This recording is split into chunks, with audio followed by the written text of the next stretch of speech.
understanding of the new transformation that we are about to embark upon at the Financial Reporting Council.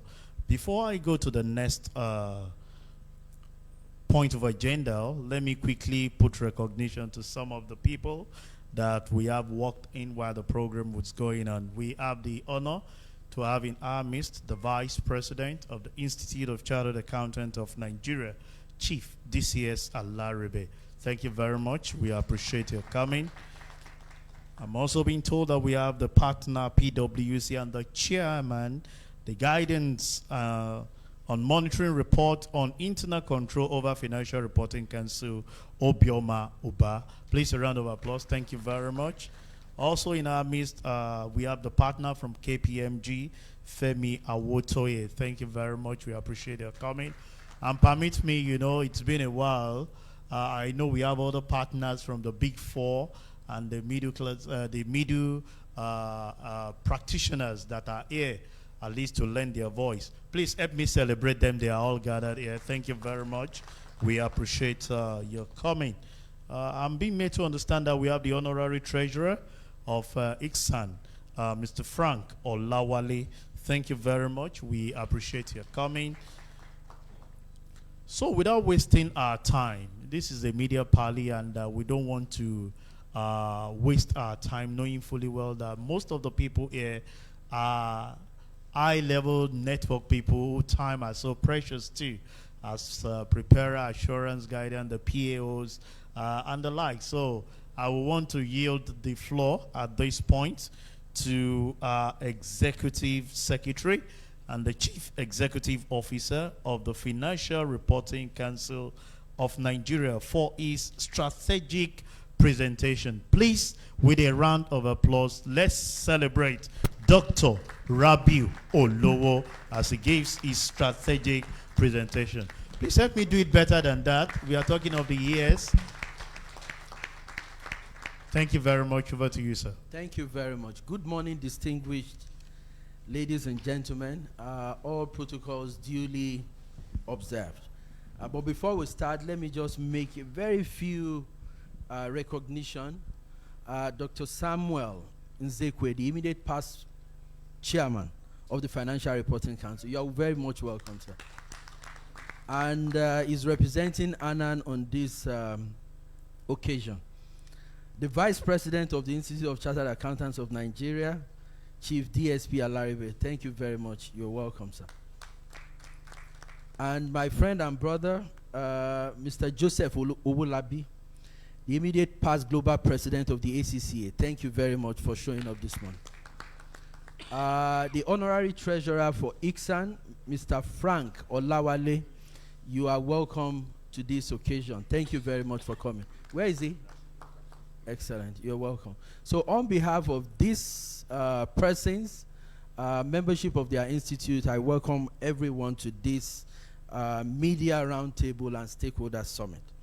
I welcome you as we mark the relaunch of the Financial Reporting Council to the global audience.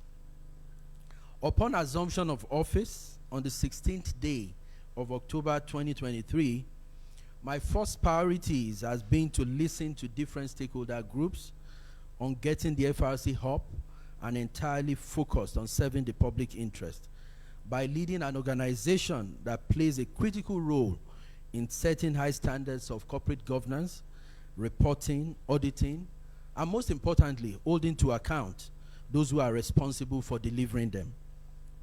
The significance of this is that FRC is integral to the roadmap of providing confidence to investors as Nigeria embarks on a journey towards renewed hope, where the strength of our businesses and government institutions is of utmost importance to the future success of our nation. I'll go a little bit into history. I'm sure Mr. Samuel Nzekwe and others that have been following the FRC for a long time, they understand where we're coming from the days of the NASB. The Financial Reporting Council used to be a private sector driven initiative of the Institute of Chartered Accountants of Nigeria. otherwise known as the Nigerian Accounting Standards Board, NASB, for setting of accounting standards in Nigeria, from which the Statement of Accounting Standard, SAS, was the norm. The FRC helped to dictate the pace of accounting practice in Nigeria and even West Africa. The Nigerian Accounting Standards Board, NASB, came into being on September 9, 1982. It was an independent body in Nigeria responsible for the development and the issuance of statements of accounting standards for users and the preparers of financial statements, investors, commercial enterprises, regulatory agencies of the government. Section 335, subsection 1 of CAMA also gave legal backing to the activities of the board by requiring that the financial statements prepared under the decree shall comply with the accounting standards laid down in the Statements of Accounting Standard issued from time to time by NASB, as constituted by the then minister. But the reason for today's meeting is to talk about FRC today and also the FRC of the future. You will agree with me that the advent of the 21st century, coupled with the aftermath of the financial crisis in the late 1990s, we witnessed so many breakdown in the financial dome, which bettered what we know as the Sarbanes-Oxley Act in 2002, the WorldCom scandal we witnessed in 2002, Tyco scandal in 2002, and of course back home here, we also saw what happened with Cadbury Nigeria scandal in 2006, to mention but a few. It threatened public confidence on the sufficiency of the legal and the regulatory framework governing accounting and financial reporting all over the world. These unfortunate situations and their economic impact led to the World Bank study and subsequent reports on the observance of standards and codes, which we know as the ROSC initiatives, with the aim of assessing the degree to which economies observe internationally recognized standards and codes. The ROSC reports assess the strengths and weaknesses of existing institutional frameworks that underpin financial accounting and auditing practices in a number of countries, including Nigeria. In Nigeria, this study covered an assessment of that in addition to the multiplicity of laws and bodies for the regulation of accounting, financial reporting, and auditing requirements in Nigeria, the NASB, as it were then, lacked the capacity and adequate resources to fulfill its mandate. More so, it relied mainly on government subventions and was exposed to serious budgetary constraints that prevented it from discharging its statutory role effectively. The ROSC report therefore recommended the need to streamline financial reporting and auditing requirements, to harmonize regulatory frameworks and all arrangements, and to codify them as a separate law. It then imposed the establishment of a new independent oversight body, the Financial Reporting Council of Nigeria, with robust and sustainable funding sources and enlarged powers to effectively monitor and enforce accounting and auditing requirements, with additional focus on areas of corporate governance, including actuarial standards, valuation standards, every activity that contributes into the financial reporting process.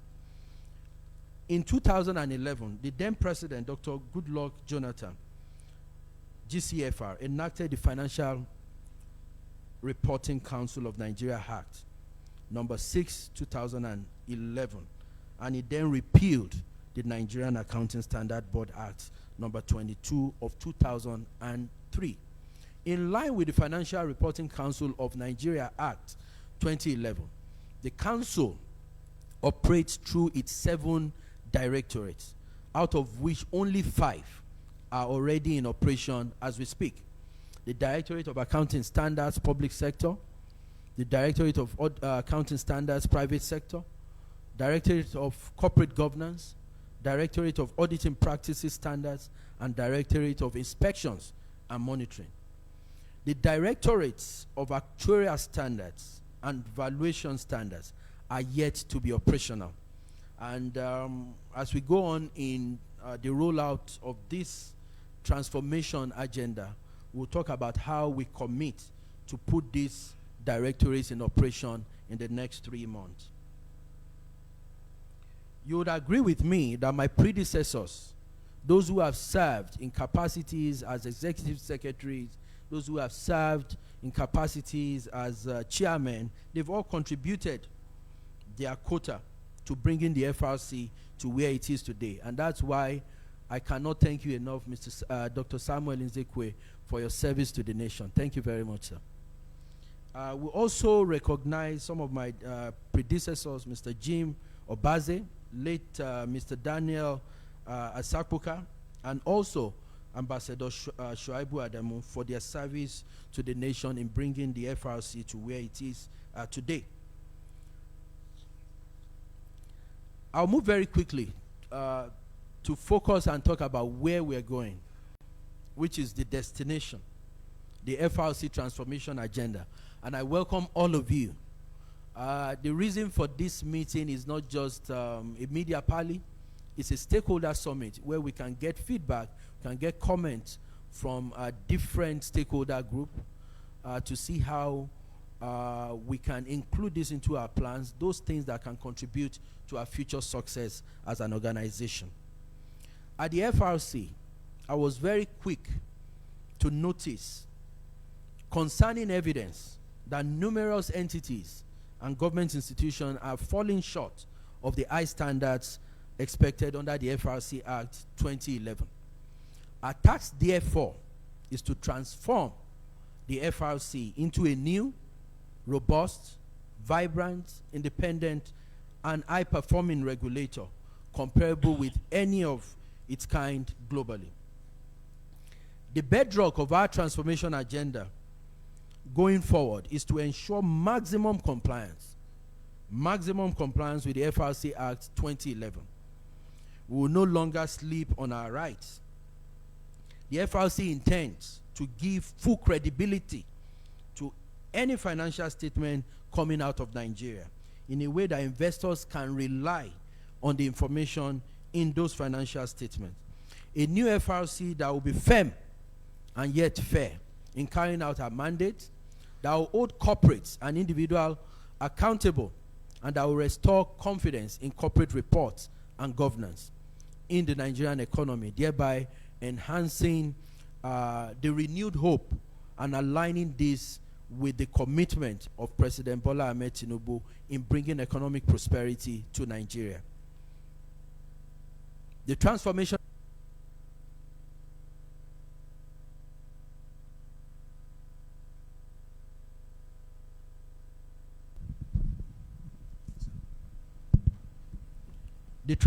agenda will be hinged on 4 broad areas, and it's been tagged DOEs.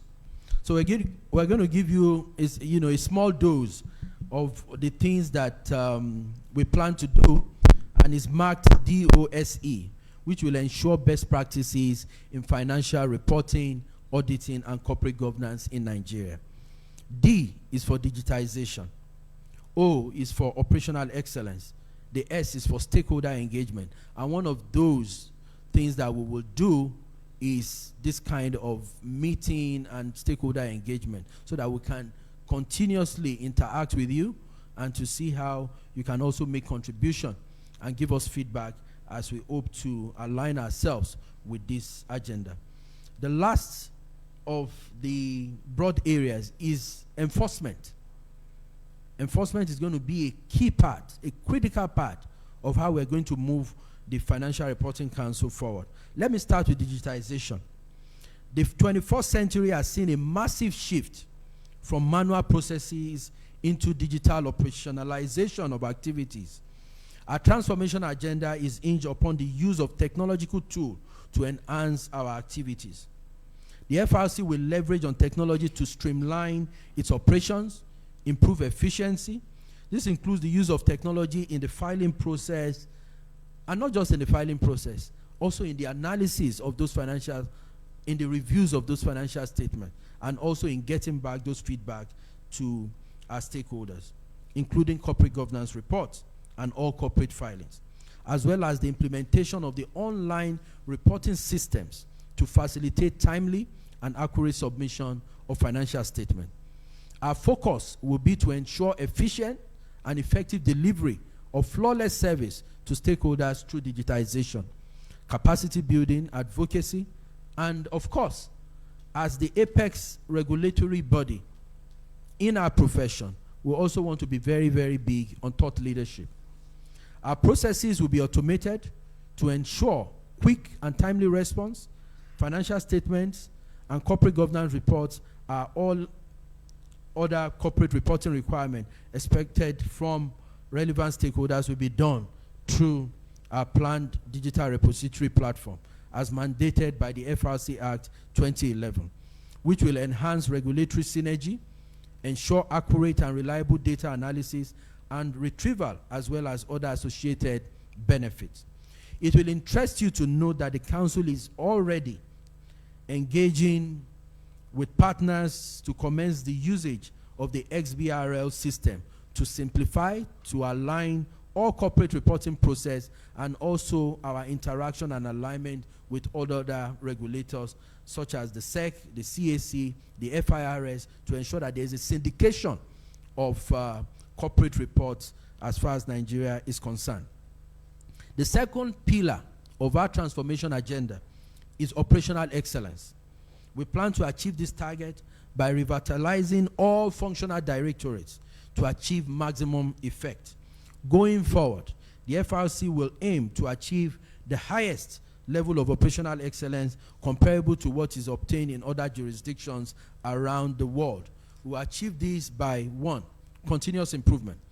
FRC will continuously review and improve its processes, systems, and regulations to adapt to changing business environments and emerging risks. Today, we're talking about sustainability reporting, we're talking about sustainability accounting, we're talking about climate change and all of that. We want to make sure that we include staying up to date with global best practices and incorporating this feedback from stakeholders. We also establish and operationalize, and this is very, very important. To me, it's very, very important to every one of us as Nigerians.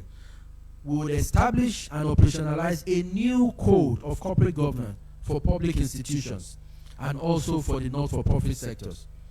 The Council commenced the development of the Public Sector Governance Code, which is very close to completion. It will be my mandate to ensure that this is concluded in the next 3 months. The public sector remains the catalyst of economic growth in Nigeria and in any other part of the world. They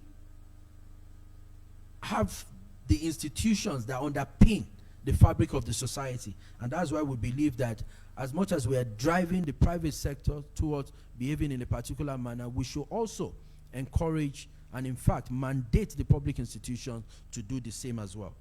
Similarly, the Council, seeing the need for proper guidance to not-for-profit organizations, embarked on also developing a code of corporate governance for the not-for-profit sector.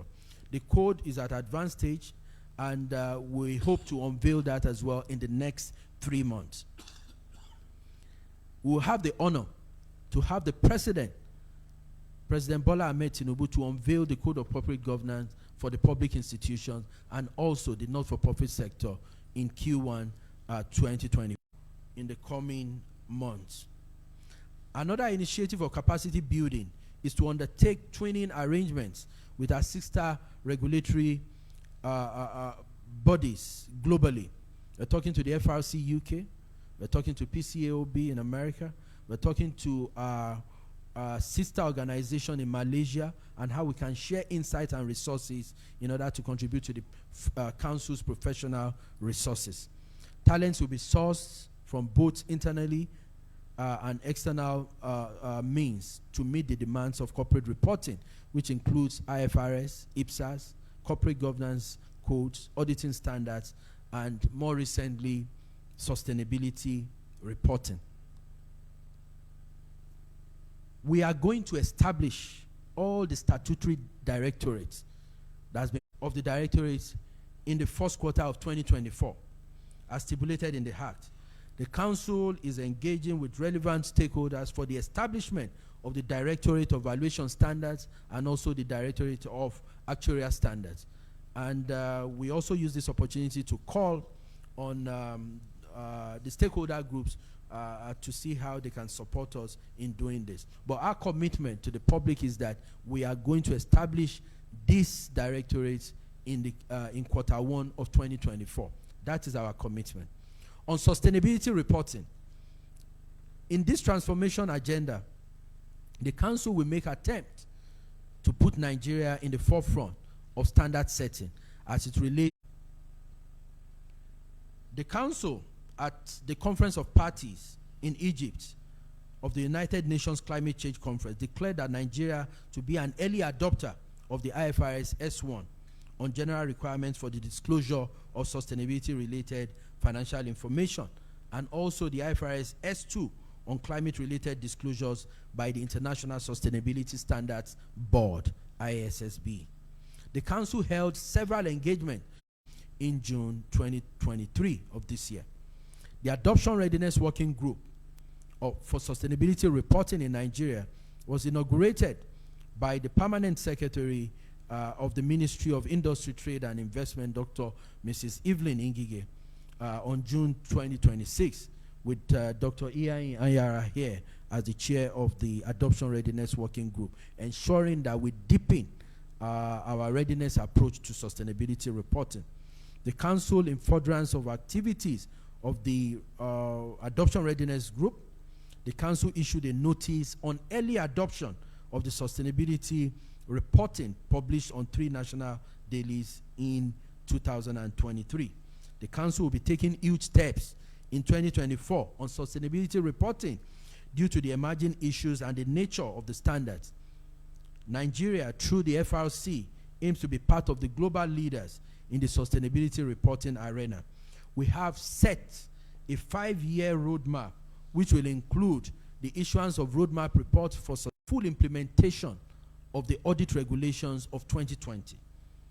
To give effect of Section 60 of the FRC Act 2011, which mandates the Council to carry out practice review of professional accountants in a bid to enhance audit quality. The Council issued Audit Regulations 2020, which was signed by the then Honorable Minister of Industry, Trade and Investment, and the document became effective in 2022. Our job is to bring that audit regulation to work. For effective implementation of this audit regulation, the Council will commence, in fact, has commenced, quality control review, inspection of audit firms that audit public interest entities.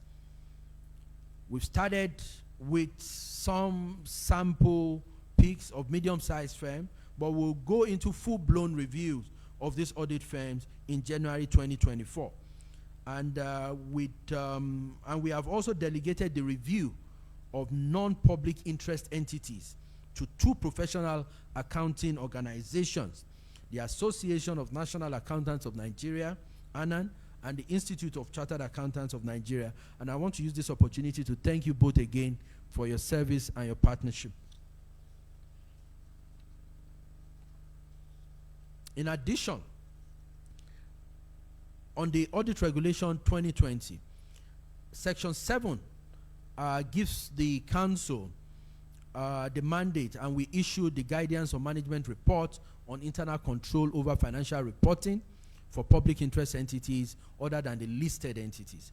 We also issued Guidance on Assurance Engagement Report on internal control over financial reporting. These are the frameworks to be used for practitioners, or to be used by practitioners, to enable them to give attestation to the management report on internal control over financial reporting. The full implementation and enforcement of these new documents, like I said, will commence immediately in January 2024.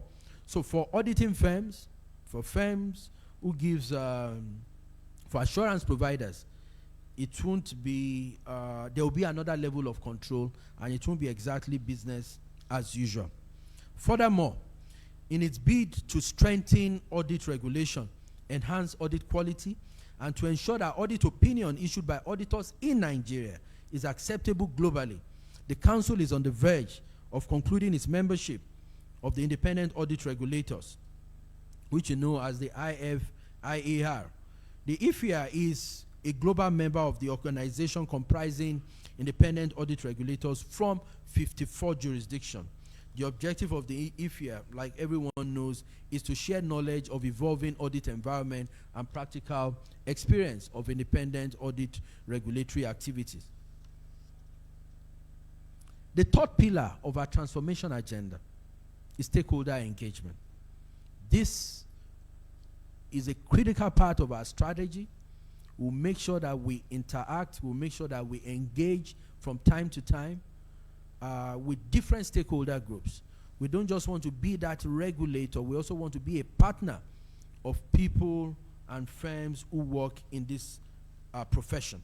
So in line with our transformation agenda, we'll lead initiatives to improve on stakeholder engagement, partnership, alliances, and strategic collaboration with local and international stakeholders, including government, primary regulators of industries, professional bodies, associations.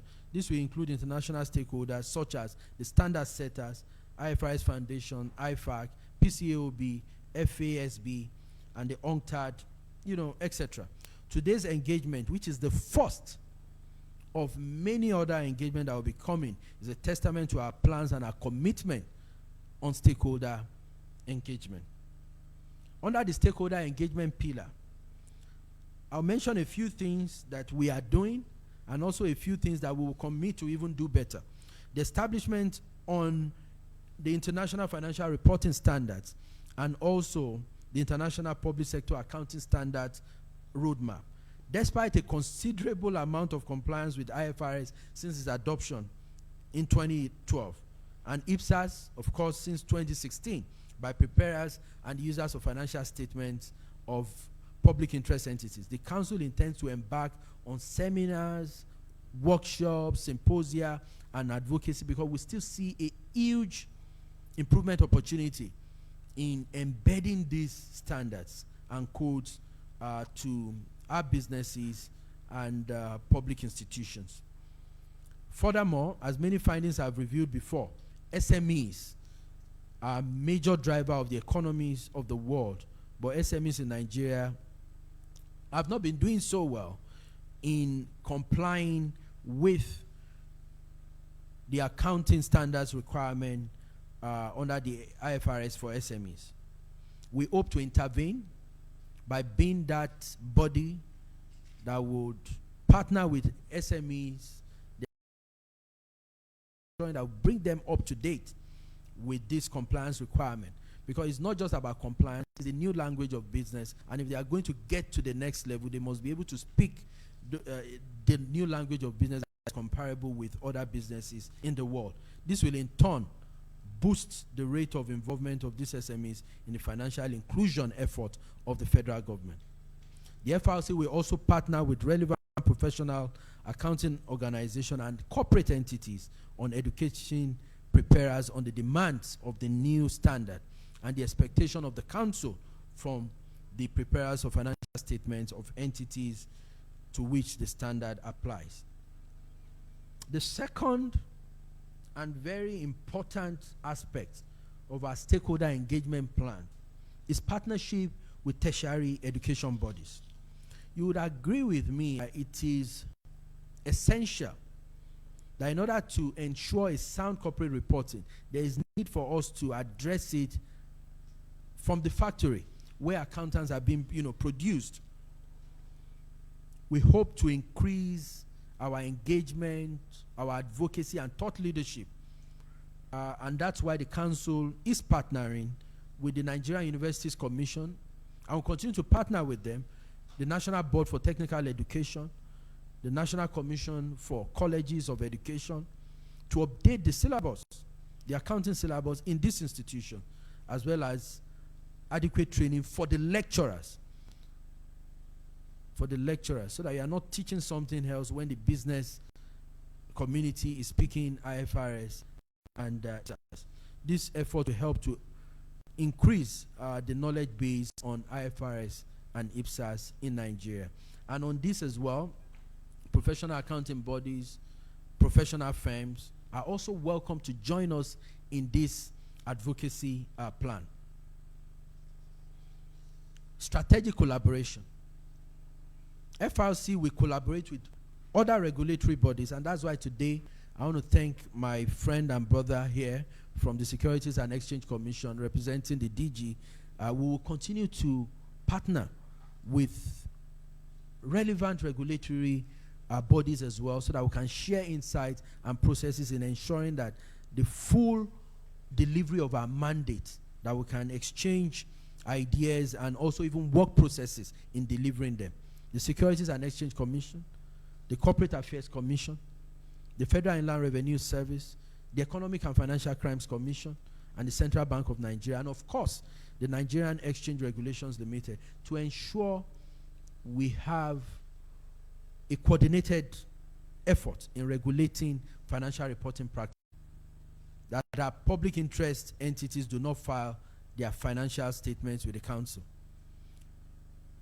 Also, majority of government organizations, we have seen evidence that they do not prepare or file their financial statement at all, or use inappropriate financial reporting framework. Businesses have to adopt and implement IFRS, while public sector related institutions will use the IPSAS and vice versa. This unacceptable situation has to be corrected immediately, and this will be a critical focus of our transformation agenda. We're going to be very, very big on enforcement and compliance. Timely submission of financial statement is a subset of this. For accounting professionals or those who provide services in the financial reporting process, payment of annual dues is a statutory responsibility that individual professionals, firms, and public interest entities are mandated to deliver. The council will apply appropriate penalties for the failure of any individual, firm, or public interest entities as laid down in the Act. Henceforth, the position will be firm.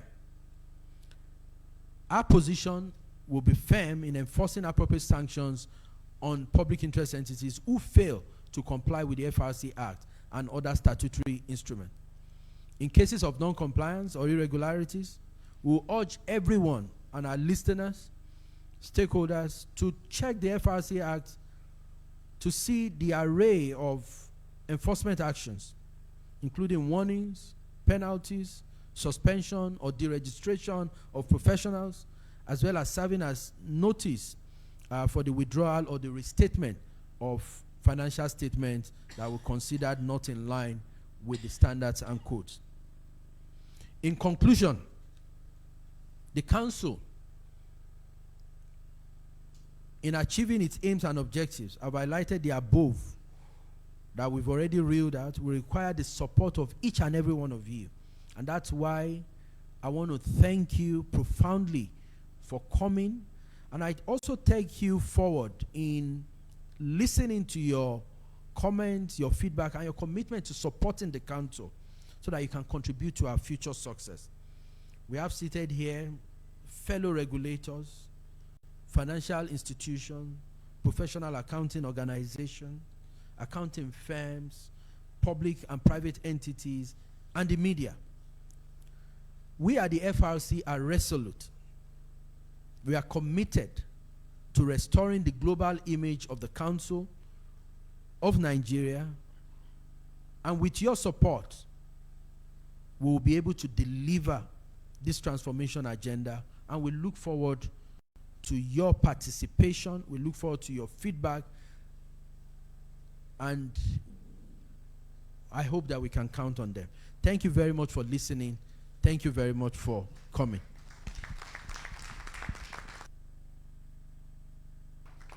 Please, let's make it better for our ESN CEO, Dr. Rabiu Olowo, for that elaborate presentation to with the stakeholders. Without wasting so much of our time, we've heard it all. And like he said in the conclusion, part of his speech or his presentation. We have several stakeholders very much present here. We have the assurance providers, the preparer, the regulators, the PAOs, and not, neglecting the media houses too. And we will be reacting to the presentation by the ES, most especially with the 4 pillars that we had, the doors, the doors which has to do with digitalization, operational efficiency, stakeholders, engagement, which we are having now, and enforcement, which I know some people are looking by the side. But we just have to do it right when you talk about the renewed hope. But before I go to the comment from the stakeholders, which I'll do in a short while, I learned that we have a short video from the technical team so that we can ease the attention, take note of some of the things that we're going to react to this afternoon. The technical team, over to you, please.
In a nation brimming with potential, the Financial Reporting Council of Nigeria emerges as a catalyst for change.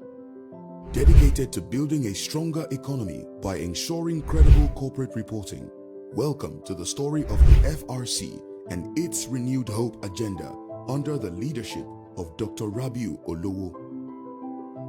My commitment is to transform the Financial Reporting Council into a new, robust, independent regulator of corporate governance and accounting and auditing standards in this country in the interest of the public. Historically founded in 1982 as the Nigerian Accounting Standards Board, NASB, which metamorphosed into the Financial Reporting Council of Nigeria in 2011, the FRC has been instrumental in shaping Nigeria's economic landscape, fostering transparency, and enhancing investors' confidence. At the core of the FRC's vision lies a commitment to be a world-class financial regulatory body, fostering transparency, integrity, and sustainable economic development. Our vision and mission shall ultimately empower Nigeria's economic future through sound corporate reporting practices. Through our initiatives, we have witnessed remarkable success. We are embarking on a more transformational agenda where businesses would flourish, investors make informed decisions, and trust restored. Together, we embark on a renewed hope agenda where we aim to forge a path of progress, transparency, and sustainable growth.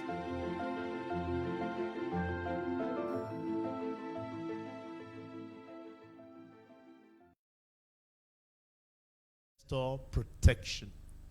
Okay, thank you so much. And, good afternoon, everyone. Let me start on the existing protocol. Yes, thank you so much. I listened diligently to your presentation, and I would like to say that as assurance providers, we would be directly impacted by the 4 pillars that you mentioned. There's no area, coming here we have expectations because we work on the field, and we relate with some global regulators as well. Your presentation today actually met and actually exceeded our expectation. There is no area that we expect actions from a regulator that you didn't cover. Now, on the way to assist FRC, The engineer is on. because of the nature of our relationship as regulators and operators in the industry, I feel the best way to assist FRC is to ensure that we comply with relevant regulations and acts, rules that is issued by FRC. And the way to achieve that is to have an internal process, more like the SQM, System of Quality Management, that will ensure that by nature, we are able to comply with all these standards. I also note that you mentioned non-compliance with FRC Act by a lot of stakeholders. The Act guides assurance providers and our clients. So the way to assist there is for us to ensure that we encourage our clients, we enlighten our client and create awareness for them to comply with relevant the Act and also other regulations. You also mentioned the plan to review some of these regulations. And one way to assist there is to provide some feedback because we work on the field. Some feedback that will ensure that those regulations are enhanced and better achieve the objectives. And I think it should be a two-way feedback, actually. Also, I think one other way is to come up with ways to assist FRC in developing knowledge sharing mechanism. Again, we work on the field. We know what is operational, and we have some trainings that we've done, and we can also benefit from FRC trainings. So we need to have that line of communication, open line of communication where we share knowledge and technical materials. In closing, I think the key word here is collaboration, because as assurance providers, we issue assurance reports, we issue audit reports. The primary objective of that is to increase the investors' confidence and trust of the user of the FS. And I think that also aligns with the objective of FRC. So that collaboration is what we promise. And to do that, we ensure that we... It's a collaborative effort, which you had in the presentation. Recently, FRC and ICANN signed an instrument of delegation to enable ICANN perform quality control review and inspection of audit firms that audit non-public interest entities on behalf of the council. And in Dr. Olowo's address that he just did, he emphasized the need for collaboration. Kindly assess ICANN readiness in this new trajectory, and how, in your opinion, will PAOs assist the FRC in this honors task of rebuilding trust in the accounting profession? Thank you, ma'am. Thank you, Shesa. Permit me to stand on the well-established protocols. Thank you for that question. The Institute of Chartered Accountants of Nigeria started discussions with Financial Reporting Council on the instrument of delegation as far back as 2020. And when we began to look at that document, it became obvious to us that we needed to reevaluate our professional practice processes. So some of the things we have done, which has made us ready to carry out our role in the as prescribed by the instrument of delegation, is capacity development. So in the first instance, we have employed a lot more people in the professional practice department. Apart from employing them, of course, we made sure they had the requisite skill to carry out the assignment.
We ensure that it doesn't even escalate beyond the institute. We make sure that there are corrective actions taking place, and when we identify weak points, we ensure that the mandatory professional development targets those weak points to ensure that we strengthen the public interest mandate of our institute, which is also aligned with the mandate of the Financial Reporting Council. Thank you very much.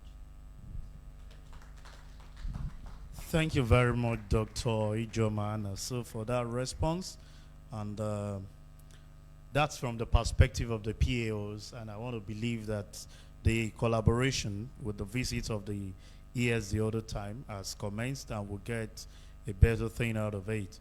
I want to move to the preparer. These are the people. Okay, sir. Well, as you know, I'm representing Anand here. Yes. Now, since we signed the MOU, so we have decided to strengthen our practitioner forum, which we do to the practitioners, so that they can be able to comply with the standards. I know that we have problem regarding standard for SMEs. I think maybe 2014 or so, or 12, I cannot remember. Nothing has been done about that for a long time. So we would have required, because most preparers of financial statement, you see, they try to prepare full disclosure, which is meant for public interest entities. So they are having problem there. But if we have this standard for small and medium scale enterprises, then somebody can be able to, prepare account based on that. So we normally, there's a lot of problem in that area. Now, one thing I want to look at is that the sustainability reporting, when Anya Hara presented paper the other time, I was there in the forum, and then I asked him, when are you going to start implementing that? And then when is it going to affect small SMEs? He said, including SMEs. I said, well, I'm looking at it that the SMEs, number one, they are not able to pay all this fee, and then you put sustainability reporting into the report. They will not be able to pay you where you have Okeka and Sons Limited. I don't know how you handle that matter. So that's why even the code of corporate governance we have, we need to treat it somehow, the one that affects the small SMEs.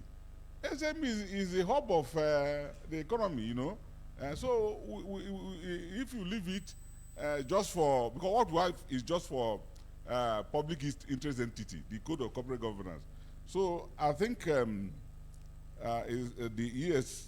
new ES should be able to look at it and see how to do about that. As chairman of, when I was chairman, I got a lot of complaint about registration of individual and registration of company, by FRC. I mean, they told me, when they brought the law, I saw the law, that it's meant for only individual, not including the firm. So I want you to look at it. I don't know whether you have taken any decision about that, but you look at it, those areas, and then see how to solve that problem. They ask me almost every time I have that. Well, now IPSAS, I know that I think by 2014 or 16, the public sector is supposed to have been transited to that, but they have not. Most of if you audit most of these firms, I mean most of these industry, ministries, you will see they have not done that. They are still reporting on cash basis, not accrual basis. And maybe, you know, I was surprised in 2014 when we were in Italy, when the Europe said that they were not prepared to join IPSAS. I don't know whether you remember that, Ryan Hara. They said they were not ready to join IPSAS. And then we asked them, you introduced IPSAS to us, and now you said you are not ready to join, you are not ready to join. And but Nigeria are taking it wholesale, and we started to implement, whereas the people who gave us IPSAS are not doing that. Anyway, let me stop here for now. Thank you. Thank you very much, sir. Please a round of applause for him. That's from the PAO, and we appreciate that. I want to go to the preparers of the financial statement, and firstly, I will be asking the Chief Financial Officer for Linkage Assurance, Dr. Emmanuel Utitolaye. This question, I'm sure you listen with rapt attention to the presentation of the ES. But as a preparer of the FS, what is your view of the ES presentation on its transformation agenda, and where do you situate preparer in the FRC transformational agenda? Thank you. Okay, thank you, Sesson, and thank you all protocol duly observed. Of course, as a preparer of financial statements, the essential thing here is collaboration towards ensuring that the financial statement prepared are fully in compliance with all rules, particularly IFRS and every other standards. Of course, what we have done at my own end, and of course maybe I could also speak for the insurance industry, because I am also the chairman of Accounting Technical Committee of ATC, that's ATC under NIA, which is an umbrella body for all the CFOs in the insurance and the reinsurance industry. So I double as the chairman of the committee. Regularly we have retreat sessions where we upskill ourselves, and we've been doing this in collaboration with Financial Reporting Council. Of course, as at last weekend, Thursday and Friday last week, we were all in Abeokuta, and we had the privilege of having Mr. Titus Osawe with us, who also took us through some of these developments within FRC. So the important thing, like the ES has mentioned, is the fact that any financial statement prepared in Nigeria should meet international standards, and which in the best way should be incomparable with any other financial statement. And this is what we can assure the ES and the entire team of FRC that will ensure we continue to work with. Another area we also want to mention is in the aspect which the ES has also taken as one of his key areas, which is on establishment of valuation and actuarial and valuation department. Of course, this is very, very key, particularly looking at the insurance industry that is adopting IFRS 17 now, with effect from 31st December 2023. And we all know, I mean, I'm happy that the big fours are here. One of my very good partners is also here, so many of them are here. The scarcity of actuarial science in the industry is quite overwhelming. We lack them, and their services are required, not only in insurance valuation, but even in the aspect of various schemes, particularly pension. We need the actuaries, we need the actuary to be able to do this valuation, but we don't have them. In fact, most of the big four, they rely on their experts from other countries to support them in actuarial valuation. I'm also aware that at the level of NICOM, there are a lot of initiatives coming from NICOM to ensure capacity is developed within the industry. But this is more required now, particularly with the adoption of IFRS 17, where so many actuarial assumptions, mathematical models are required for adoption. So please, I'm so happy that you said within Q1 2024, this will come into force, but please work with other stakeholders. The same way we are having accountants being produced everywhere, being sponsored, developing capacity within the Big Four, is the same way we should have for actually. That's just the same way to go, but that is not happening now. So please help us liaise with all the Big Fours, liaise with all other stakeholders, so that this country can also develop capacity in the actuary field. Thank you so much. Thank you very much, Dr. Emmanuel Otitolaye, for that response as one of the preparer. I want to pick another preparer of financial statement. What's your reaction, just in line? Possibly you have a divergent view to the reaction of Dr.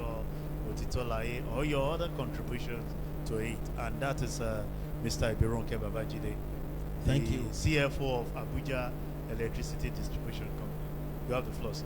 Thank you so much, Cecil, and thank you, the Executive Secretary. Let me stand on all established protocol. I just want to re-echo my colleague, Mr. Otitolaye's cover some of the areas that I would like lot to talk. And it was as if the Executive Secretary himself, it was as if he had seen my questions. So he has already addressed a few of my comments.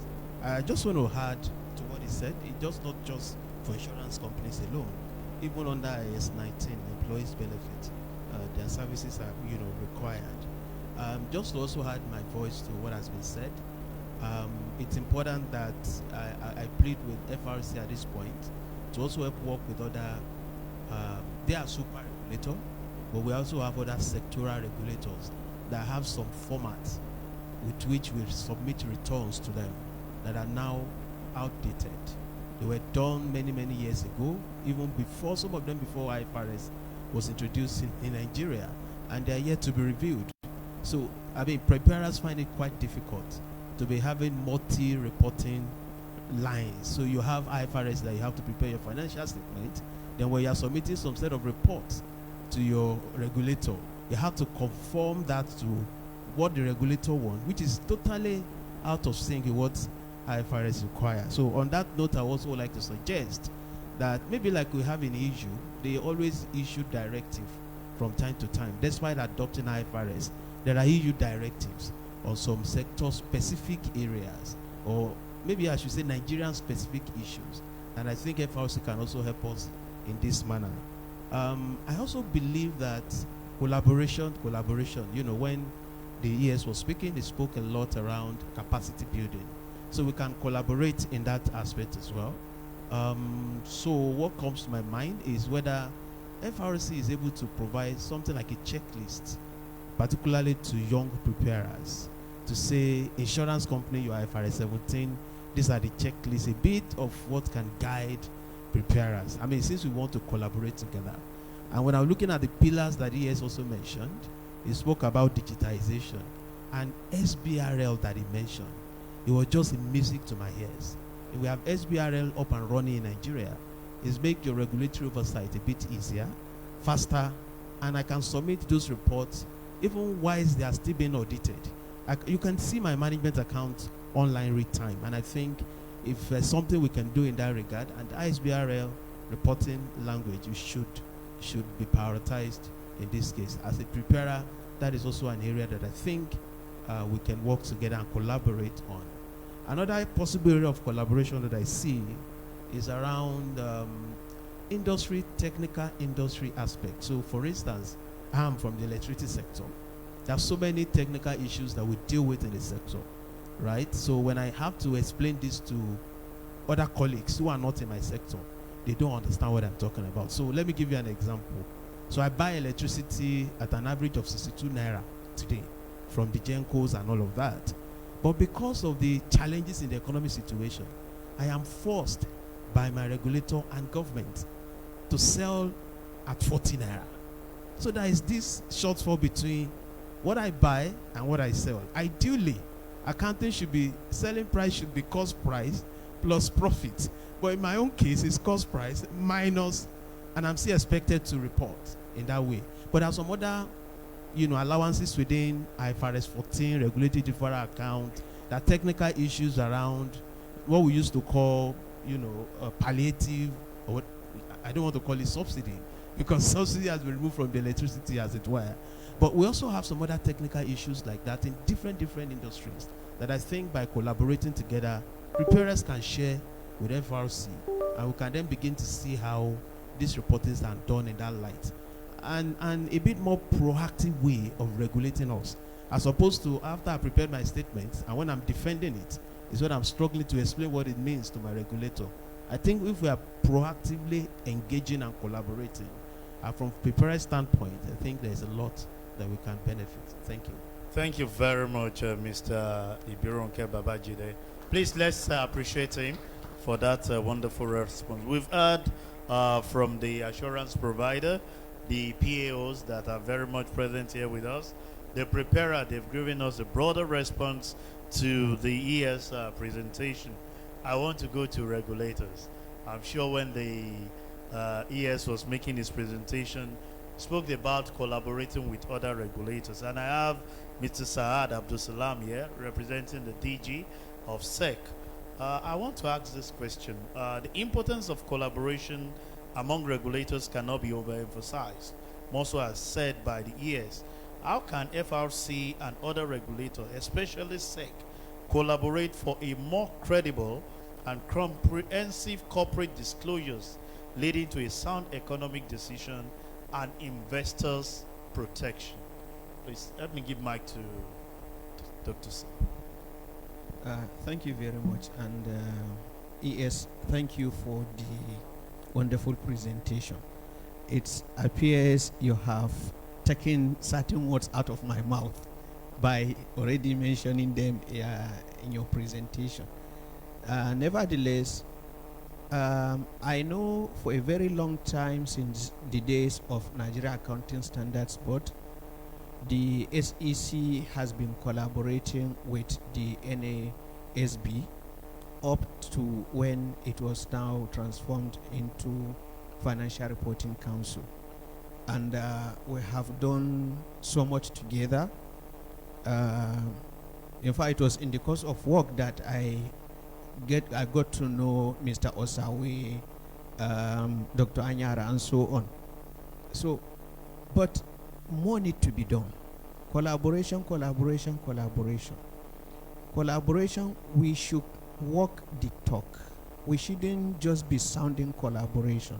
How do we collaborate? In what areas do we collaborate? I think we need to identify that and then institutionalize those areas. Because mentioning is one thing, institutionalizing is another thing. Somebody else may come tomorrow and say, oh, this it's not what I'm pursuing, it's not what I'm after. But if it is institutionalized, nobody will change it except to look for how to improve on what is already on ground. One key area I would like the regulators to look at and deal with is the issue of interagency rivalry. If we look at Nigeria, Nigeria is suffering from the issue of insecurity. For the past 10, 12, 13 years, we are unable to deal with it. Why? Because of interagency rivalry. Nigerian Air Force is seeking where to claim glory. The Army is doing same.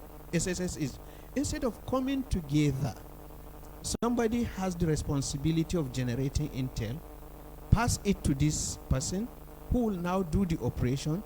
This other one will now give you support and everybody will share in the glory. But the problem is everybody wants to be the champion. So I think we need to quickly deal with that. If there is an issue, let all of us come together. Let's look at ourselves as family. Sit together, look at those issues. How do we deal with those issues? And where we need to collaboratively work together, take actions together. For instance, if you look at the financial sector, today whenever central bank is doing inspection of banks, it goes along with other regulators, because either a subsidiary of the bank has one role to play in the capital market, or being an issuer, it is under SEC regulation, though the CBN is the primary regulator. So we work together, we generate a consolidated report on those inspections, and then we go back and break it. Okay, you deal with this, you deal with this. And it is helping us. So we need to do that a lot with Financial Reporting Council. We also need to have a robust framework for information sharing. We shouldn't be holding information. We shouldn't be taking, maybe we shouldn't be territorial, let me put it that way. We should be able, as at today, yes, Financial Reporting Council shares information with us. We also share certain information with Financial Report, but let's institutionalize it. Let's have a framework. Let's know, okay, what sort of information should SEC be feeding Financial Reporting Council? What information should FRC be feeding SEC? And then, what do we do with those information? How do we ensure the integrity of that information we are passing across? How do we ensure the safety of that information we are passing across? A lot of that is happening between SEC and CAC.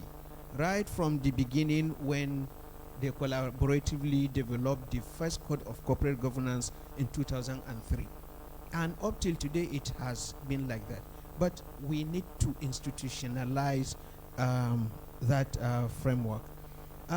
Also, we need to have periodic engagement among regulators. Let us have a forum. It can be quarterly, it can be maybe twice in a year, or maybe once in a year, where we sit together, put issues on the table, and then see how we can deal with it. I remember some years, maybe like 5 or 6 years back, we went to FRC to say, oh, we have a challenge with the interpretation of certain section of CAMA on capital restructuring. Everybody will do it in his own way and say the law says you can do it in whatever way. How do we deal with this? We sat together, we look at it. FRC said, okay, its own lawyers will look at it. SEC, go and give your lawyers, let's look at it. But at the end of the day, we now come to the realization that the only person that can give interpretation to that section is CAC. Yes, which is the implementing agency for CAMA. And that section that is causing that problem is a section in CAMA. So we have to throw it back to CAC to say, CAC, give us a guidance on how to deal with this issue. Because today somebody will wake up and say, oh, I have accumulated loss of 10 billion. I have share premium of 10 billion. Let me just offset and clean up my books. But is that cleaning up of the books really cleaning up? Or it was a building that is built without a foundation? You know, so there are so many things like that. When we have regular interaction, when we have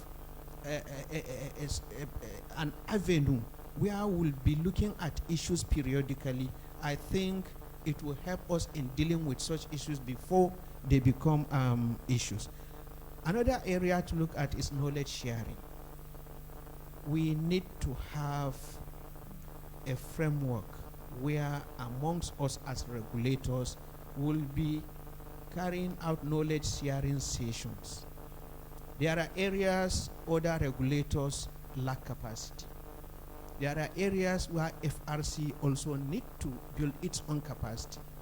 FRC has its own contacts and networks where it can source for resource persons.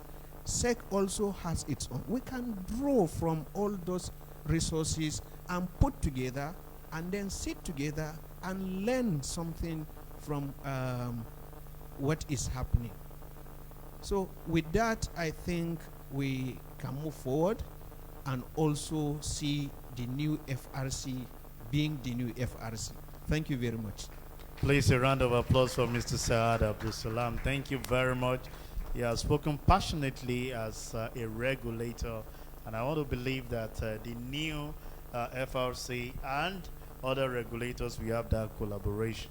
While the ES was making his presentation, you know, touched on the PAOs, the regulators, the preparer, the assurance provider, and the new take in town, the new masquerade that just been unveiled, sustainability reporting. I remember when I had S1, S2, and Dr. Anyara was making that presentation, I was looking like Lucozade until when I revisited him back.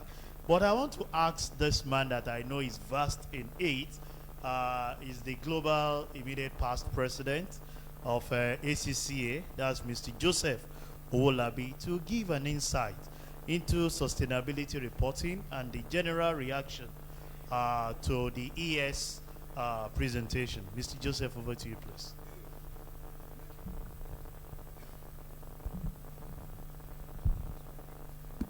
Thank you for the honor to make a comment. Again, all protocols duly observed. I first want to commend the Executive Secretary for setting the tone at the top. I think it's critical for markets where you have a regulator such as FRCN in Nigeria to set the tone in terms of how you want to operate. It gives clarity to operators. As we all know, they are partners from the firms here today. Other regulators are here, the accounting bodies are here. So it helps all of us to understand your vision, how we can support in terms of priorities for you. So thank you, and well done for that. Before I comment on the sustainability issue, I think it's also important to know why we're doing all of this. What's the big picture? Nigeria is a country of 220, 240 million, whatever you call it.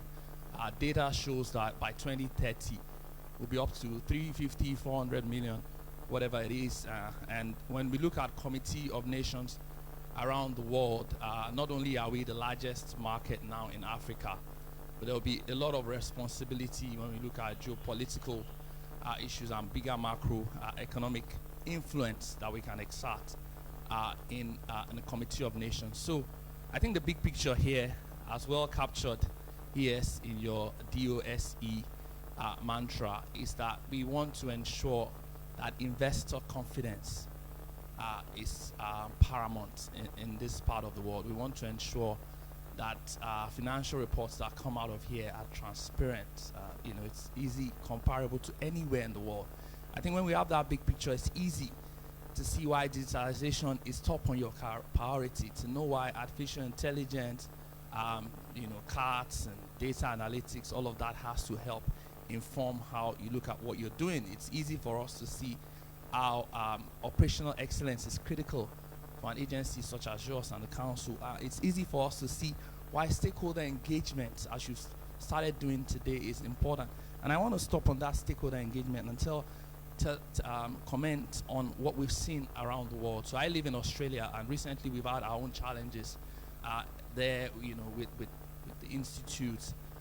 In my previous role as president of ACCA, we also had to bring the accounting bodies together because of some of the shocks that we've had from some of the failures we've seen there. Australia is not only unique, and many of you have read about it. If you've not read about it, you can Google it. There's been instances in China. I just returned from a trip in China, and many of the firms have been significantly fined. The UK, we know it's on record over the last 3-5 years. FRC has been looking at how to appropriately regulate the accounting profession, the auditing firms, and all of. So there are examples to pick from around the world. I think my comment there is this stakeholder engagement allows us to be able to signpost. So if the UK is failing, if China is failing, if Australia is failing, there are issues here. We know that. Before you look, I can tell you straight up, there are issues. So, however, when we have the stakeholder engagement, it helps. Everybody can tidy up, because there are tidy up that needs to be done. And it also helps to ensure that the accounting profession, which you already know, is less attractive, because young people are looking at partners in other firms and the liabilities and the obligation they have to take. And I don't want to be a partner because they've seen the fines coming out of that. However, if we manage that appropriately and ensure that everyone is on the same page. I think it will help make sure that the examples coming out of Nigeria are not as the ones I've mentioned earlier. Of course, enforcement is important, and you need to, as you've clearly put out, show that tone. It gives, again, that investor confidence that we want to see. In terms of sustainability, we know what's been done already. Nigeria is the first mover, and that's highly commendable under your leadership, Doctor, and what you've done over the years. And obviously, Ndidi's been here. Ndidi's representing Nigeria very well. I was at the IFRS Foundation 2 weeks ago, and obviously, great work being put out there for. I think the challenge with the new standards, I'll tell you as a practitioner, is change management. So even the IFRS Foundation is not necessarily, if we look back at IFRS and learn from that, benefit of hindsight, we had the roadmap, we had all of that, we knew the challenges we've gone through and how long it took for people to appropriately report. Up to today, IFRS is not even global yet. Countries such as Vietnam are still thinking about it. Middle East is just about going, Saudi and all of that. I think as a country, we need to look at what the ISSB have put forward and see how we want to manage that change for preparers. Many of them are in the room. So we've heard insurance sector is going on IFRS 17. That's huge. And now you expect them to also be across this. So we need to manage that change. And we have the bandwidth to think about how we ease that for the people here. But definitely, we all have to go on it. We also need to determine if we want to make it mandatory and for whom. So where will the cost-benefit advantages come? Should it be restricted to listed entities? Should it be for the first few years, compliance, driven voluntarily and all of that? But overall, thank you for the leadership. We all have all our support, as you've heard all of the previous speakers say earlier. And thank you, everyone. Thank you very much, Joseph, for that insight into the speech of ES. Before I open it up, let me quickly recognize for comment from the Vice President of ICANN, Chief DCS Alaribe. I don't know if you have any reaction to the ES presentation. Please let me give him the mic. Thank you. Thank you very much, the Master of Ceremony, the ES, people on the high table, those of us here. Good afternoon, everyone. So I've listened very attentively to what the experts and the specialists said. So what you are doing is going through the right direction. This stakeholders engagement, the big man from ACCA just repeated it, is something that should be sustained. If hunters do not meet before going into the bush, they will kill an unknown animal. Yes, people know me that in my village we communicate in parables. So if you don't understand, they say go and ask your father and your uncles. So the hunters will gather first and discuss before going into the bush, so that they won't kill an unknown animal. What that means, let me interpret to you, is that hunters have, when they are going, they say everybody should stay this way, so that they can shoot this way. But if they don't meet, people will stay there, they will stay here. So you'll be firing yours. When they kill a human being, it's an unknown animal. So so this engagement, we'll continue to do it, so that we'll continue to know what we are going to do. Everybody is opening up. The big man from ACC has also told us, the younger ones are not interested. How do you go and begin to write ICANN or ANA when you can be a social media influencer? I was listening this morning. They say somebody was begging his friend to give him money to pay transport, to do this, do that. And the man was working in Shell. The other friend say he wants to be a social media influencer. The other one say, are they pursuing you from your village? Why not go and look for a job with your certificate you are doing? But today, the man from Shell has resigned to join the one that is doing social media influencing. Just today, I was listening to it. So that's what the youths are going into. So if we don't do this, add credibility to the financial statement, nobody will want to come. You are doing very well, sir. So we have to keep on doing things, moving from one place. We have to upskill and upscale. Until we do that, you can't get first class except you're in a class. Thank you and God bless. Please, a round of applause for our Vice President. Thank you for that contribution. Before we go to the media engagement to feed our ears the question, I don't know if I have one or two, one on this side, one on that side. Okay, thank you. Let me just have your reaction and the other man so that we can go to the media team to ask our ears question. Your name and the organization you're representing, sir. Thank you. Good morning, or good afternoon, everybody. So I stand on Executive Protocols. My name is Imam Rilwan from Bureau of Public Enterprises. So I particularly want to mention this point, one of the points made by the Executive Secretary on timely submission of financial statements. Anybody in public sector will understand that we are going through some challenges about timely submission of financial statements.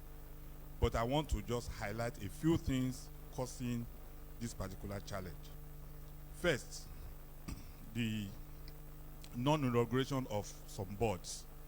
I have a particular company that is finding it difficult to conclude its account because they need the company needs approval from the board to make a particular adjustment in the account. The board is not yet in place. And of course, even when you conclude the account's financial statements must be submitted to the board for approval before you can submit to any other third party. Then, we have this issue. Some people have mentioned it, even the Vice President of ICANN. I think the auditing firms are also having challenges retaining their good staff. My bureau, last year, the auditing firm sent me a group of 4 or 5 people. I think out of the 5, 4 are already out. To even set up a fresh team coming is a problem. And when we have a fresh team, we have to start all over again to let them know what we do. Because we are the only agency doing privatization as of today, even though we know some people want to encroach into our area. And that's, so that's another challenge there. Having new set of people every year from auditing firms.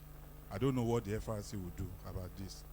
Then, another thing, we also have internal challenges about even quality staff wanting to move to finance and accounts unit because of the pressure of work there.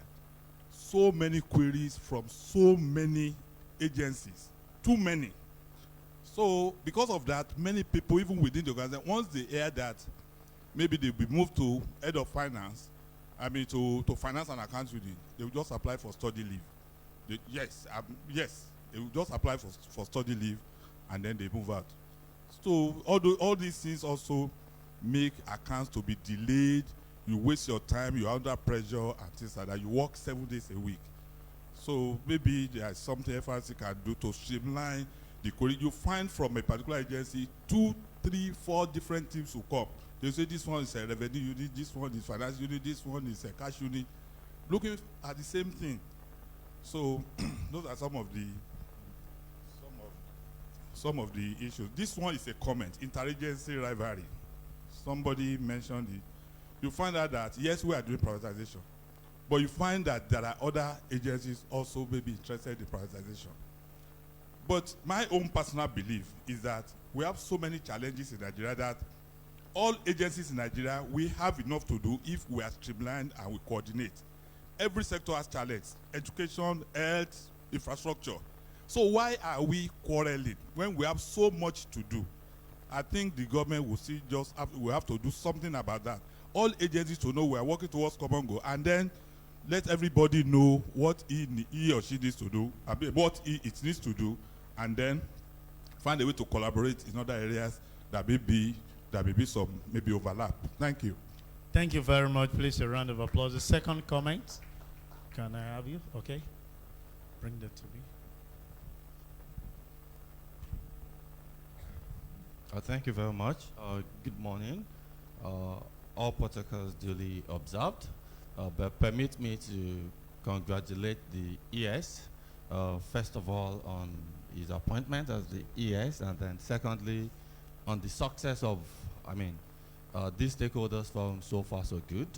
Everybody who has been speaking has been alluding to the fact that you made a very robust, presentation, and we are all simply just, making contributions to it. So that's worthy, of commendations. By the way, my name is Francis Olawale. I'm the Honorary Treasurer of ICSAN. Without wanting to repeat what others have said, I'll just add some thoughts to some of the areas the people have spoken about, and then to also, pledge our support. ICSAN now, to whatever the ES and his management team, are doing. In the area of sustainability, by the way, we are a governance institute, and then the area of corporate governance is what will be of utmost interest to us. And we've been talking about sustainability. That will come, largely under purview, of corporate governance, as much as there is sustainability accounting area of it. But generally, ensuring continued existence of a company is usually a question of leadership. If you're talking leadership, you'll be talking about governance. So in the area of sustainability, creating templates, for reporting, I would like to say that ICSAN will be willing, to provide every support, that you need. Creating templates, creating awareness, capacity enhancement in that area, will be fully available to support, the commission. And then to just also, say something. One of the earlier speakers, expressed a concern with respect to the SMEs. For me, I would just say creating a framework that will accommodate everybody, looking into the realities, on ground. I think it can be looked into, and then all stakeholders, can be accommodated, with the appropriate framework. Secondly, we've been talking about reporting, and the ES talked about corporate reporting going beyond just financials. I know, one of the reports, submitted is around the issues of board evaluation, corporate governance evaluation, and I noticed, not so many people have spoken about it. The last speaker, kind of spoke my mind with respect to the impact boards have, because the board members provide leadership, and we've been talking financial, the preparers, reporting, those are just the technical aspects, but the board provides behavioral leadership, ethical leadership, and that's extremely key to anything, the company, is doing.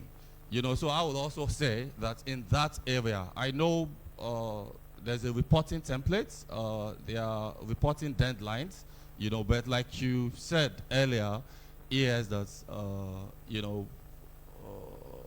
abiding by, adhering to it is an issue, which is one of the things, you want to promote. In that area as well, we will be, available to provide any form of support, either in terms of creating, adjustment to the templates, awareness, and all of that. And everybody has been talking about capacity, building. And there are so many dimensions, areas we've talked about. In whatever area that concerns us as well, we will support. I also want to commend your disposition to stakeholders' engagements. It's a very laudable one. And I like the fact that you mentioned dimensions. I want to particularly commend. You talked about collaborating with sister bodies, globally. You talked about collaborating with fellow, regulators, yeah, and then, collaborating, with the people on the field. I think that's very commendable. Lastly, the last pillar that you talked about, is enforcement, and the MC was joking to say that's an area not so many people want to hear. But I mean, if we want effectiveness, we just have to, embrace that. All I'll just say with respect to that, is there should be, ample time for awareness, creating awareness and letting the deadlines or the commencement period known to all stakeholders, and we can't shy away from, enforcement. Generally, I'll just say thank you for this opportunity. Congratulations, on this lovely, lovely, laudable disposition. Keep it up. Thank you. Please, a round of applause for him. Thank you very much. And on that note, I want to move to the media engagement. I don't know. I'm not the ES, but I'm seeing this thing in front of me. The media team, can you have this in front of our ES and not me? So that I will not be misconstrued to be the ES today. I'm just the MC. The media team, channels, and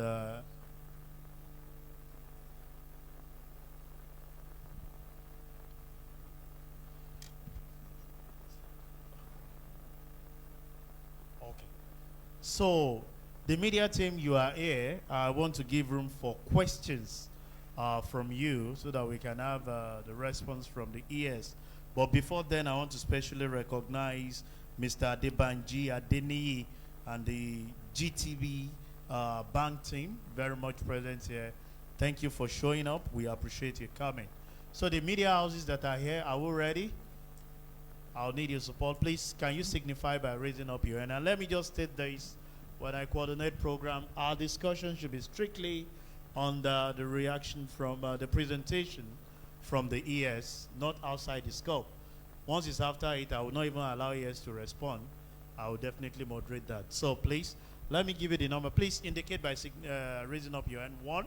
So you're number 1, you're 2, 3, and 4. Please give us your name, the media house you're representing, and straight to your question. Thank you. Good afternoon, all. My name is Obina. I work with This Day. The ES, you talked about creating a corporate reporting academy. This is one thing we've heard over and over from past years. It used to be FROC Academy, and now you're talking about corporate reporting academy. That's a name change. How do you intend to achieve this? When are we expecting to see this? One of the past years raised fund for this, and we never saw it. So, also you talked about having the not-profit corporate code coming up in the first quarter of 2024. It was very controversial when one of the past years came up with it. Have you gotten stakeholders buying on this issue? Thank you. The next person. Thank you very much. My name is Otto Abasekong with ProShare. I want to thank the ES for this opportunity, and I'm not surprised that he used the word "those" because he comes from an environment where his former principal used to had the teams. So those agenda setting is very good. All right. So first, let me go with the first. They're going to be very quick questions. Public sector, I'm very happy that first quarter of 2024, you're going to come out with the public sector code guidance, because at the last Chartered Institute of Directors conference, the keynote speaker raised that concern. I want to just ask how you're working with CIOD to ensure that this is strengthened and it has the buy-in of the MDAs, all the government agencies involved. The second is around valuation. I'm very happy that you want to vitalize the valuations directorate. And we have a huge opportunity in 2024 to financialize our national assets, whether they are assets or enterprises.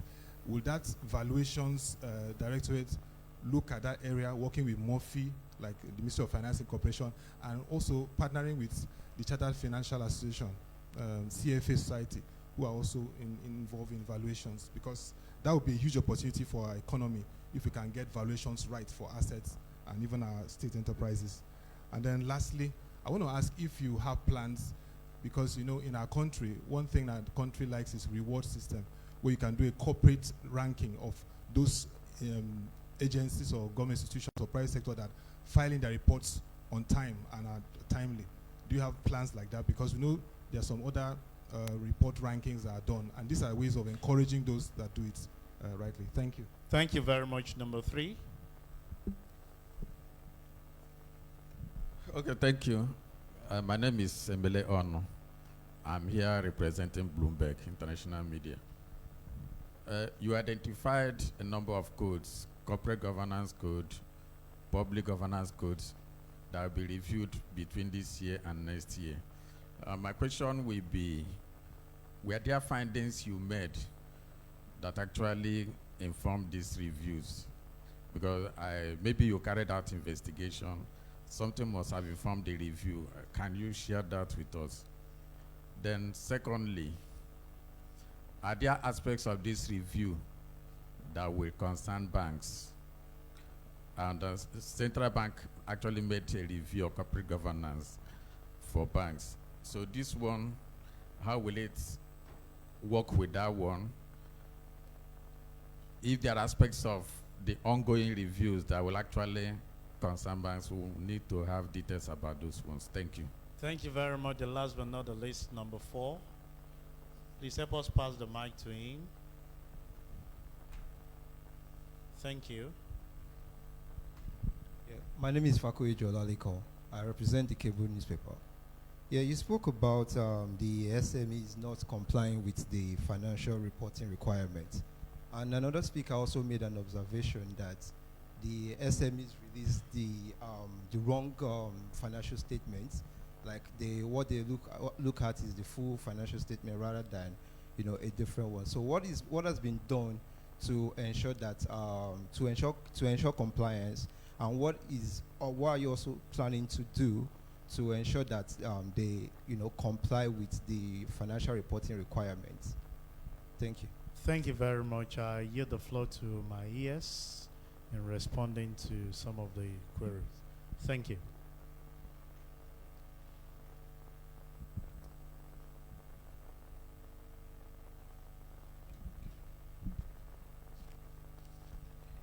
Yeah, so thank you very much for those very, very important questions. So the truth is that whether it's Corporate Reporting Academy, whether it's IFRS Academy, we do need an academy. And we've talked about coordinating our efforts, especially in terms of knowledge, in terms of advocacy, in terms of sharing, knowledge, not just regulation, not just, whipping, businesses in terms of compliance. We do need an academy whereby whether we're issuing new directives, clarification, and all of that, so that we can coordinate all these activities. And it is our commitment that within the next 1 year, this academy will be in force. So we're not going to do it alone. This has been mooted long ago. We're going to be working with our professional association bodies, the ICANN, the ANAN, ICSAN, everyone who is, that's an institution for those kind of knowledge. We're going to be working with them so that we are not reinventing the wheel. It's just some kind of coordinated effort for knowledge in this area. The questions around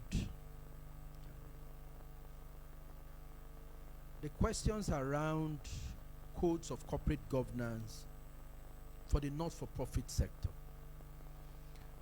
As controversial as it is something that must be done. If you do a risk analysis of entities in any country, the not-for-profit sector is as risky, if not much risky, than the for-profit sectors. And it is very important that we issue codes of how these institutions are governed, how they are led. It is our responsibility to do that, and we will not shy away from that responsibility. The Code of Corporate Governance for public institutions, I said it in my speech, it is an important element of bringing back the long-lost reputation of our country and ensuring that businesses that operate within this particular geography are respected, and the financial reports coming out of this country is credible. It means that the institutions that underpin the society has to be on track itself. Some of these institutions are regulators in their own right. Some of these institutions are policy institutions. We need to also ensure that we hold them to the same level of standards and expectations, just like the for-profit sector. So for the code of corporate governance for public sectors, we've had series of engagement and we continue to have engagement. And our commitment is that within the first 3 months of the coming year, the president, Bola Ahmed Tinubu, GCFR, will have the honor of sharing this particular code with the country, showing the expectations that we would demand, expectation of transparency, expectation of accountability that we would demand for our public institutions as well. There was a question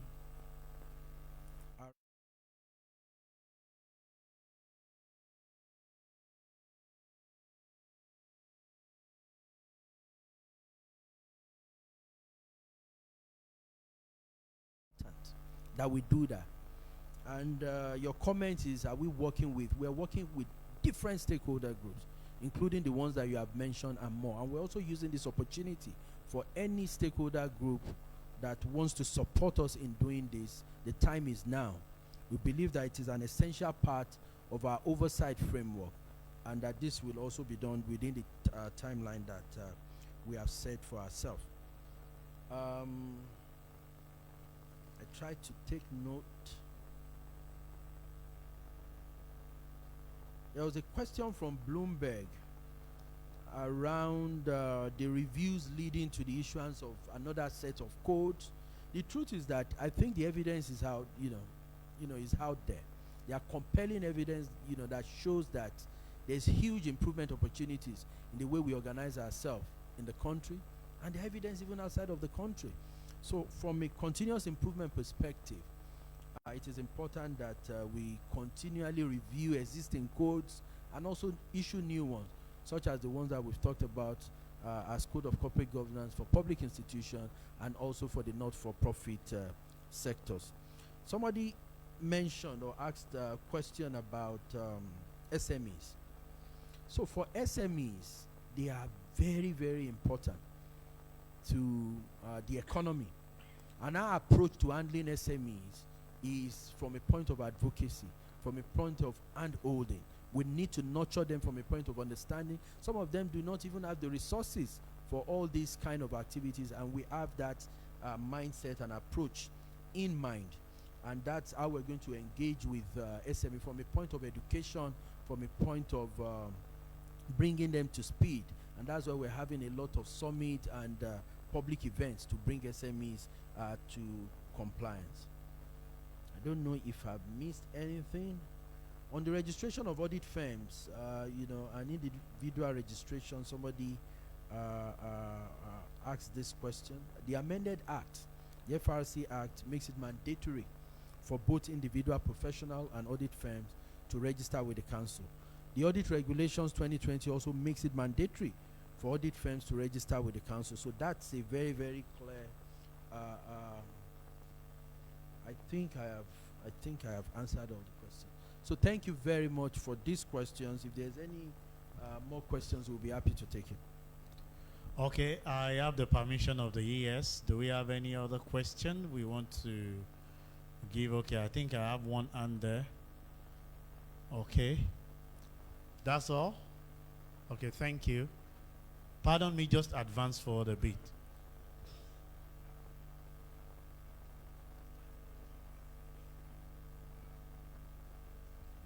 Your name and okay.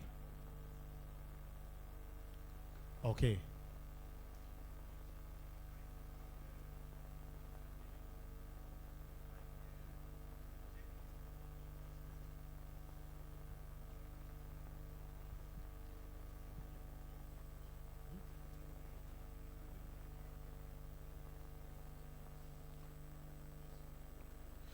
Thank you very much. I'm sure you know the ES, one of the pillar is digitalization. I'm sure you've shared your email with them at the registration point. So we'll definitely get back to you. This is FRC on the track with digitalization. But rest assured you get it as soon as possible. My ES, we finally come to the end of the media engagement, but I still have something pending. The media people will not allow me to sleep if they don't play their video. So before I invite the director to give the vote of thanks, Okay. Please, technical team, will put that on hold. And on that note, permit me to invite the Directorate of Accounting Standard and Public Sector, Dr. Iyaye Ayara, to give the vote of thanks. Thank you, sir.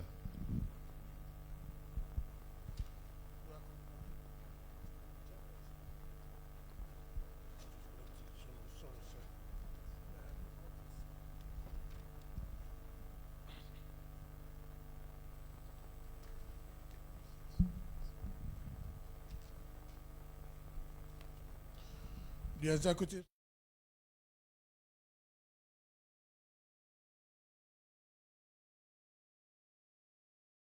All the distinguished people seated on the high table.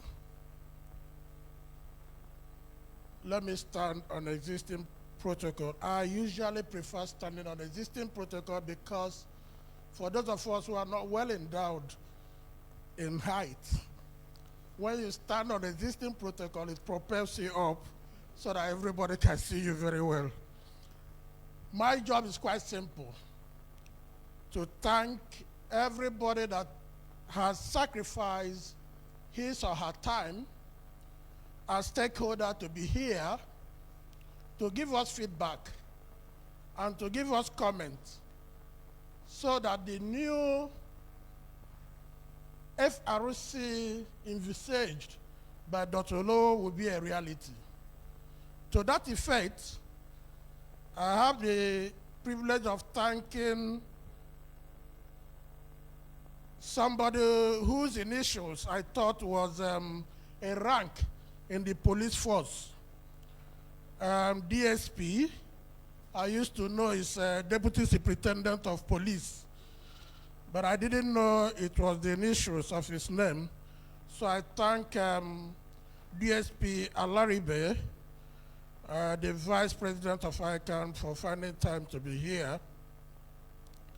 I also thank the immediate past chairman of Financial Reporting Council, Dr. Samuel Nzekwe.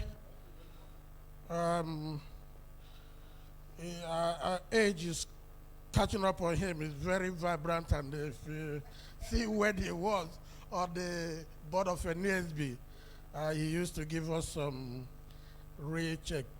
We appreciate your coming.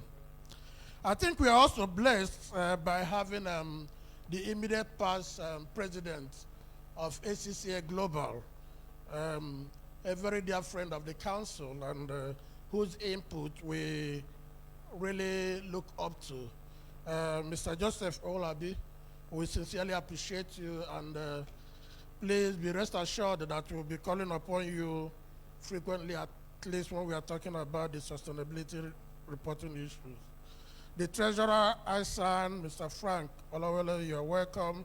We thank you so much. All the panelists, my good friend from SEC, giving us the regulatory perspective and requesting for collaboration. I appreciate you, Dr. Otitulaye, my friend, we met somewhere. Dr. Ijoma, and also you are very much appreciated for finding time to be here. Mr. Bironke, Babajida, I didn't know they want to put either ACCA Global Council or CFO, but whichever one, we are lucky to have two in one. Thank you so much for being here.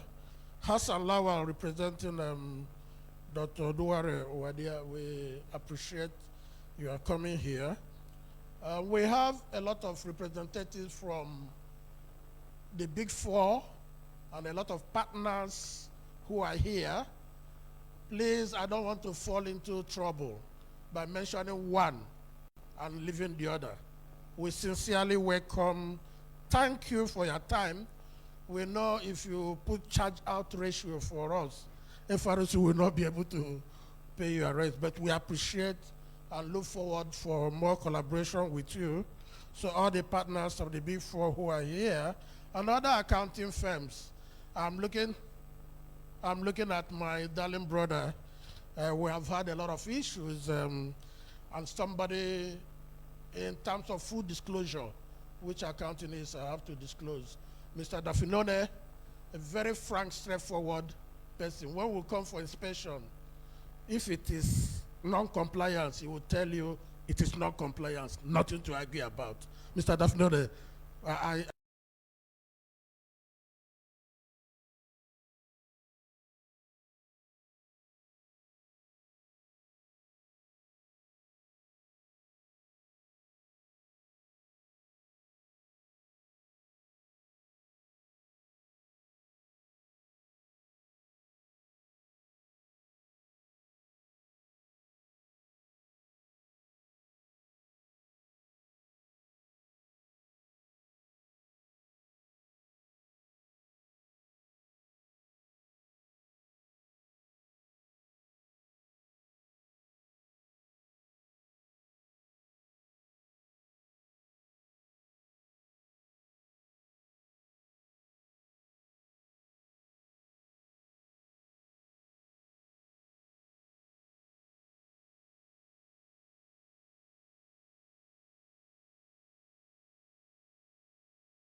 the hotel, we can't thank without thanking you, especially when you have not given us the food, so that you will not reduce the number.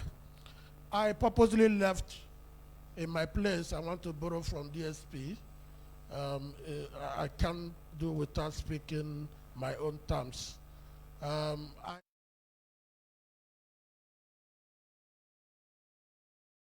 Comes last. That is the biggest masquerade. You thank every masquerade, and the biggest masquerade is the person who invited all of us here, Dr. Rabiu Olowo. Today is your day. You have given us what we want. We want to thank you for making this happen, providing this opportunity, and we sincerely thank you. I forgot, MCs are usually not thanked. MC, thank you, thank you, thank you. Please, a round of applause for Dr. Ayara. I was waiting for that so that I can increase your bill times 10, because most of the time when you go out, everyone ignores the MC, but we know how we handle them. Thank you for the vote of thanks. We quickly want to take a group photograph with the EC, and because I cannot, identify individual, I'm going to go this route to go in the pillars that the ES stipulate. We have the assurance providers, we'll go that route, the PAOs that are here, the preparers of the account, the regulators, and the media.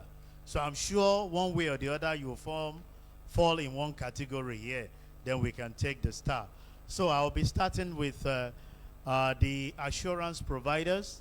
If you are here as one of representative from that sector, can we have you here so that you take the group picture with the ES and the team? The assurance providers. Let me start with you.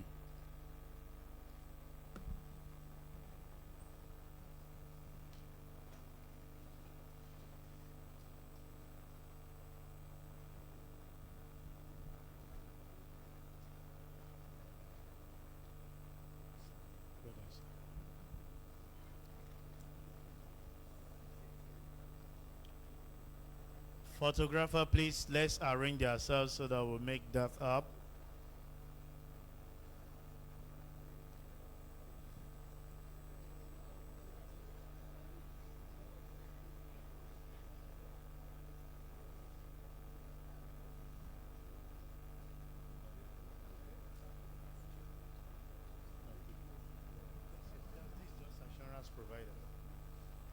Okay, the photographer, can we go? The assurance provider theme. Please make sure you cover everything. No? Let the PAOs be getting ready. And this is a special announcement that after the photograph, we have our lunch at the back. Please, let's entertain ourselves.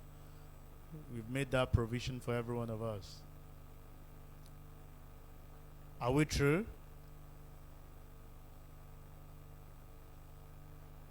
Okay, thank you very much. Please, can we have the PAOs? The PAOs that are here.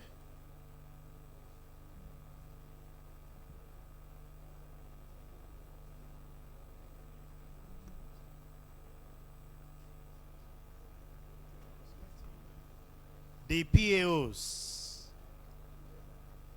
Mr. Joseph, I will pick you up on that. You are a PAO now. ACCA. When I saw Dr. Babajide there, I said, you two must be there. The PAOs.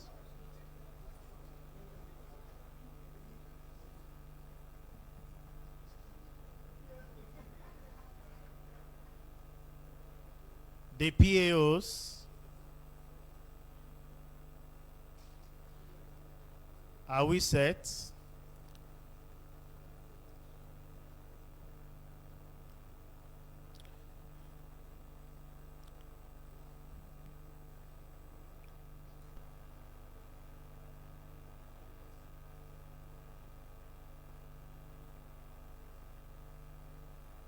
Okay, thank you. The preparers, those that are preparing the FS that are here. The preparers.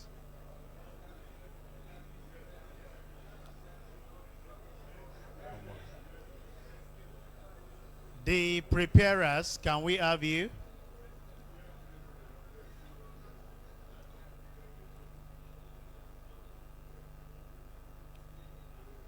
The preparers, those preparing the financial statement.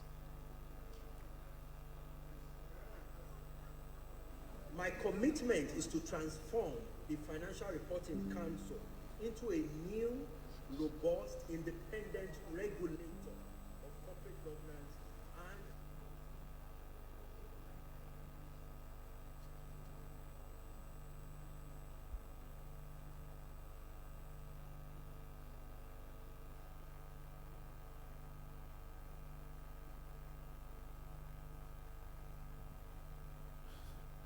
Okay, thank you. The regulators. Regulators.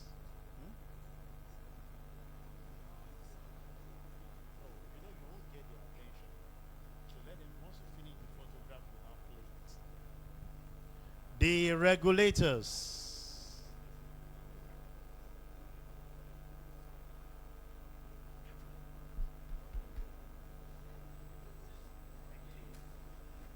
Okay, the regulator. In a nation brimming with potential, the Financial Reporting Council of Nigeria emerges as a catalyst for change.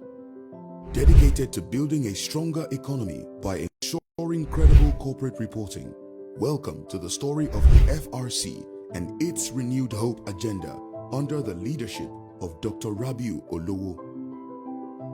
My commitment is to transform the Financial Reporting Council into a new, robust, independent regulator of corporate governance and accounting and auditing standards in this country in the interest of the public. Historically founded in 1982 as the Nigerian Accounting Standards Board, NASB, which metamorphosed into the Financial Reporting Council of Nigeria in 2011, the FRC has been instrumental in shaping Nigeria's economic landscape, fostering transparency, and enhancing investors' confidence.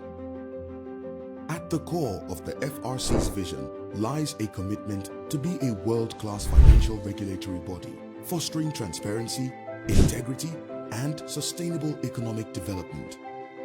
Our vision and mission shall ultimately empower Nigeria's economic future through sound corporate reporting practices.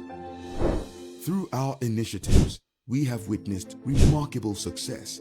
We are embarking on a more transformational agenda where businesses would flourish, investors make informed decisions, and trust restored.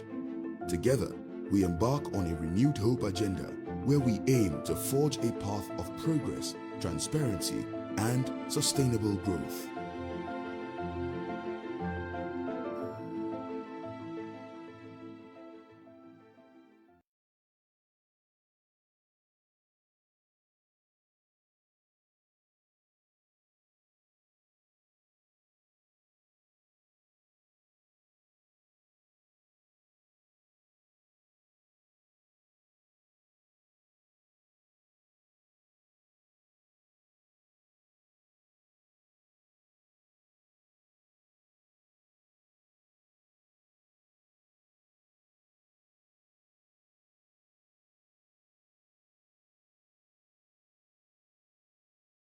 In a nation brimming with potential, the Financial Reporting Council of Nigeria emerges as a catalyst for change. Dedicated to building a stronger economy by ensuring credible corporate reporting, welcome to the story of the FRC and its renewed hope agenda under the leadership of Dr. Rabiu Olowo. My commitment is to transform the Financial Reporting Council into a new, robust, independent regulator of corporate governance and accounting and auditing standards in this country in the interest of the public. Historically founded in 1982 as the Nigerian Accounting Standards Board, NASB, which metamorphosed into the Financial Reporting Council of Nigeria in 2011, the FRC has been instrumental in shaping Nigeria's economic landscape, fostering transparency, and enhancing investors' confidence. At the core of the FRC's vision lies a commitment to be a world-class financial regulatory body, fostering transparency, integrity, and sustainable economic development. Our vision and mission shall ultimately empower Nigeria's economic future through sound corporate reporting practices. Through our initiatives, we have witnessed remarkable success. We are embarking on a more transformational agenda where businesses would flourish, investors make informed decisions, and trust restored. Together, we embark on a renewed hope agenda where we aim to forge a path of progress, transparency, and sustainable growth.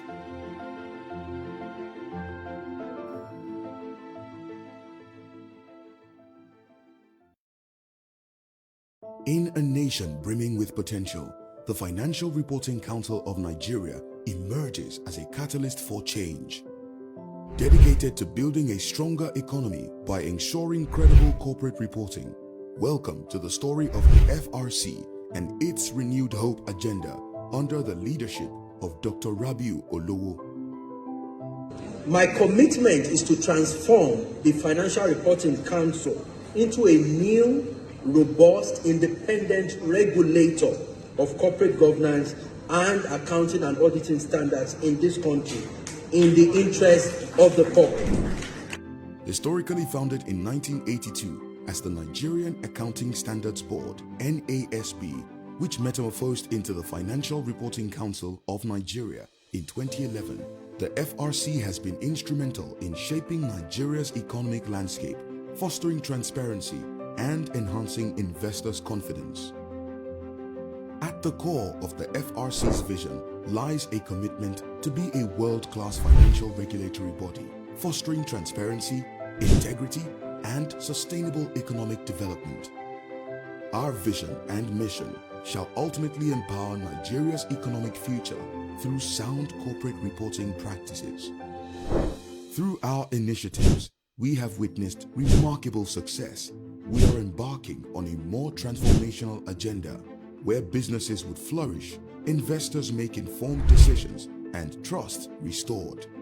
Together, we embark on a renewed hope agenda where we aim to forge a path of progress, transparency, and sustainable growth.